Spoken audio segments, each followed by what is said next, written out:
Sherlock Holmes is known for his use of rational analysis to solve difficult crimes, but he's somewhat lacking when it comes to human emotion.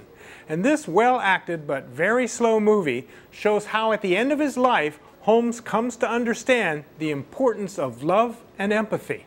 My mother, she wonders if you have brought your famous hat. I've never worn one. And a pipe? I prefer a cigar. This is not Sir Arthur Conan Doyle's Sherlock.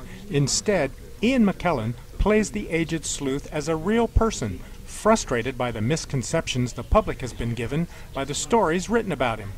But a greater problem is that 30 years into retirement, his memory problems are so bad he can't remember the details of his last case, a case he failed to solve because he failed to understand the loneliness and despair of the woman he was investigating.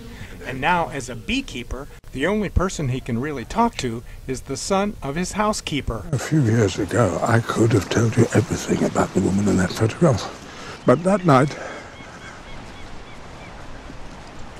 I couldn't remember any of it. Every now and then he remembers part of the case and writes it down. The boy Roger is a fan. A man comes to Baker Street, you say you've come about your wife? How could you tell?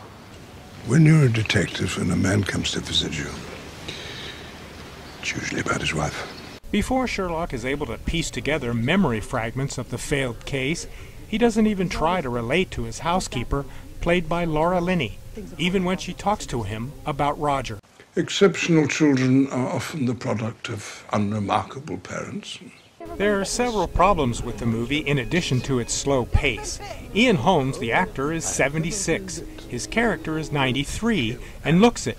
But when we flash back to 30 years before, McKellen looks too old. There's also an unnecessary subplot about a broken Japanese family. Still, the basic concept of Sherlock Holmes finally becoming more of a human being is reason enough to see this movie. Terry Hunter, Hawaii News Now. Watson had married, and I was alone.